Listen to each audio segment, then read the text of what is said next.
So hello students, today நம்ம வந்து redemption of preference shares from corporate accountingல redemption of preference sharesல ஒரு sum பற்றி தான் பார்க்க போகிறோம். அதுக்கு முன்னாடி நம்ம கான்செப்ட் தெரிஞ்சிருக்கலாம். ஸோ redemption of preference sharesனால் என்னென்னு தெரிஞ்சுக்கிறதுக்கு முன்னாடி preference sharesனால் என்ன, அந்த கான்செப்ட் எப்படி ஒர்க் ஆகும் பார்க்கலாம். ஸோ ஒரு கம்பெனி இருக்குது வச்சுக்கோங்க.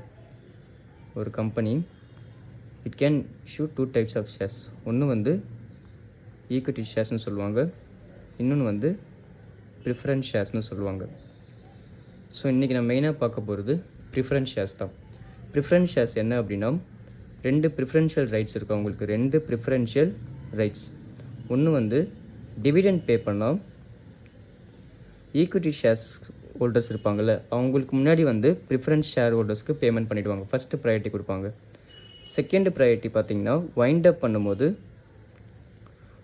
பண்ணும்போது ஏதாச்சும் செட்டில்மெண்ட் பண்ணணும்னா ஃபஸ்ட்டு வந்து ப்ரிஃபரன்ஸ் ஷேர் ஹோல்டர்ஸ் தான் செட்டில் பண்ணுவாங்க. ஸோ இதுதான் வந்து ப்ரிஃபரன்ஷியல் ரைட்ஸ் ப்ரிஃபரன்ஸ் ஷேர்ஸ்க்கு. அந்த ப்ரிஃபரன்ஸ் ஷேர்ஸ்க்கு பார்த்திங்கன்னா நிறைய டைப்ஸ் இருக்குது. ஸோ அதில் ஒன் டைப் பார்த்திங்கன்னா ரெடீமபிள் ப்ரிஃபரன்ஸ் ஷேர்ஸ் அப்படின்னு சொல்லுவாங்க. Redeemable preference shares or redemption of preference shares எப்படி கம்பெனி பாயிண்ட் ஆஃப் வியூலேருந்து பார்க்கலாம். லெட்ஸ் சே ராம்னு ஒருத்தர் இருக்கான். ராம் அவன் வந்து ஏபிசி லிமிடெட் வச்சுக்கோங்க, ஏபிசி லிமிடெட் கம்பெனியில் ஷேர்ஸ் வாங்குகிறான். Let's say 100 shares for 100 rupees. So Ram என்ன சொல்லுவான்னா, எனக்கு வந்து 10 years அப்புறம் எனக்கு இந்த ஷேர்ஸை திரும்ப எனக்கே பேமெண்ட் பண்ணிவிடு அப்படின்னு சொல்லுவான். ஸோ 100 shares இன்ட்டு 100 rupees வச்சிங்கன்னா 10,000 வரும், 10,000 rupees. ஸோ என்ன கம்பெனி எப்படி பண்ணணும், ஜென்ரல் ரிசர்வ் 10 years அப்புறம் சொல்கிறேன், 10 yearsக்கு அப்புறம் ஜென்ரல் ரிசர்வ் ப்ளஸ் அவங்க ப்ராஃபிட்ஸ்லேருந்து எடுத்து திரும்ப ராம்க்கு பேமெண்ட் பண்ணுவாங்க. ஃபஸ்ட்டு வந்து என்ன பண்ணுவாங்கன்னா, ஜென்ரல் ரிசர்வையும் ப்ராஃபிட்டையும் வந்து கேபிட்டல் ரிடெம்ஷன் ரிசர்வ் அப்படின்ற ஒரு அக்கௌண்ட்டுக்கு ட்ரான்ஸ்ஃபர் பண்ணிவிட்டு அவங்க வந்து திரும்ப ராம்க்கு பேமெண்ட் பண்ணுவாங்க. ஸோ 100 shares திரும்ப 100 rupeesக்கே பேமெண்ட் பண்ணால் அது வந்து redemption of preference shares at பார்னு சொல்லுவாங்க.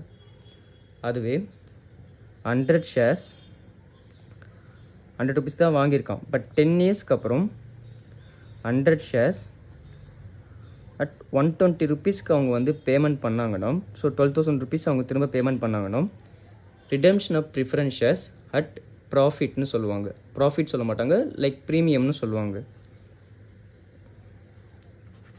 ஸோ இதுதான் கான்செப்ட். பாரில் வாங்கினாலும் சரி ஆர் ப்ரீமியமில் கொடுத்தாலும் சரி, ஃபஸ்ட்டு வந்து ஜென்ரல் ரிசர்வ்லேருந்து எடுத்துப்பாங்க, தென் ப்ராஃபிட்லேருந்து எடுத்து கேபிட்டல் ரிடெம்ஷன் ரிசர்வ்க்கு ட்ரான்ஸ்ஃபர் பண்ணுவாங்க. பண்ணிவிட்டு அதுக்கப்புறம் தான் வந்து ராம்க்கு பேமெண்ட் பண்ணுவாங்க. ஸோ இதுதான் வந்து கான்செப்ட். டைரெக்டாக வந்து அவங்க ப்ராஃபிட்லேருந்து எடுத்து கொடுக்க மாட்டாங்க. என்னென்ன அக்கௌண்டிங் ப்ரொசீஜர்ஸ் இருக்குது, ட்ரீட்மெண்ட் இருக்குதுன்னு பார்க்கலாம். ஸோ அப்படி பார்க்குறதுக்கு முன்னாடி ஃபஸ்ட்டு ஒரு சம், அதாவது illustration 2. So very very important sum. நீங்கள் செம் எக்ஸாமில் பார்த்தீங்கன்னா கண்டிப்பாக இந்த ஒரு சம் மட்டும் கேட்பாங்க. அமௌண்ட் மாறலாம் ஆர் எல்ஸ் ஒரு சில என்ட்ரிஸ் கேட்காம இருக்கலாம். ஸோ இதில் பார்த்தீங்கன்னா ஒரு இல்லஸ்ட்ரேஷன் பார்த்தீங்கன்னா redemption at par out of profits, இன்னொன்று வந்து பார்த்தீங்கன்னா redemption at premium out of profits. நான் சொன்ன பார்த்தீங்களா 100 rupees 120 rupees சொல்லிட்டு. ஸோ அது எல்லாமே இந்த 2 சம்லேயே கவர் ஆகிடும். ஸோ ஈஸியாக உங்களுக்கு வந்துட்டு 4 marks நீங்கள் எடுக்கலாம். ஸோ இப்போ இல்லஸ்ட்ரேஷன் 2 வந்து நம்ம வந்துட்டு பார்க்கலாம். The following extract from the balance sheet of Gayatri Co Limited. So company name வந்து Gayatri Co Limited as on 31st December 2018 is given to you. So நம்மக்கிட்ட இந்த டேட்டா கொடுத்துருக்காங்க. 2 lakh equity shares of ₹10 each 20 lakh. So equity shares பார்த்தீங்கன்னா உங்ககிட்ட 20 lakhs இருக்குது. 3 lakh 6% redeemable preference shares of ₹10 each. 6% redeemable preference shares தான் வந்து 3 lakh. Okay, so இதுலேருந்து 6% கிடையாது, 6% redeemable preference shares தான் 3 lakh. டோட்டலி பார்த்தீங்கன்னா 30 lakh இருக்குது. ஸோ கேபிட்டல் ரிசர்வ் கொடுத்துருக்காங்க, ஜென்ரல் ரிசர்வ் கொடுத்துருக்காங்க, profit and loss account amount கொடுத்துருக்காங்க. ஸோ நம்மள என்ன பண்ண சொல்கிறாங்கன்னா, த கம்பெனி எஸ்ஐசஸ் is option to redeem the preference shares on 1 Jan 2019, அதாவது 31 December 2018 கிட்ட கொடுத்துருக்காங்க பேலன்ஸ் ஷீட்டில். ஸோ நெக்ஸ்ட் டே வந்து ரெடீம் பண்ணியிருக்காங்க. The company has sufficient cash. So அவங்க கேஷ் வந்து அவங்க சஃபிஷியண்ட்டாகவே இருக்குது. ஸோ எப்படி வந்து என்ட்ரி பாஸ் பண்ணலான்னு பார்க்கலாம். Give Journal entries to record the redemption. So திரும்ப வந்து ப்ரிஃபரன்ஸ் ஷேர்ஸை ரெடீம் பண்ணுறாங்க. ஸோ ஃபஸ்ட்டு நான் என்ன சொன்னேன்னா உங்ககிட்ட அந்த ஜென்ரல் ரிசர்வையும் ப்ராஃபிட்டையும் வந்து ஃபஸ்ட்டு ட்ரான்ஸ்ஃபர் பண்ணுவாங்க. எதுக்குன்னா கேபிட்டல் ரிடம்ஷன் ரிசர்வ் அக்கௌண்ட்டுக்கு ட்ரான்ஸ்ஃபர் பண்ணுவாங்க. அதுதான் ஃபஸ்ட்டு என்ட்ரியாக இருக்கும். ஸோ பார்க்கலாம். ஃபஸ்ட் என்ட்ரி வந்து general reserve account debit. So general reserve account என்ன அமௌண்ட் இருக்குன்னா 9 lakh இருக்குது. So 9 lakh. So first entry நம்ம வந்து ஃபஸ்ட்டு ட்ரான்ஸ்ஃபர் என்ட்ரி பாஸ் பண்ணணும். ஸோ ஃபஸ்ட்டு என்ட்ரி வந்து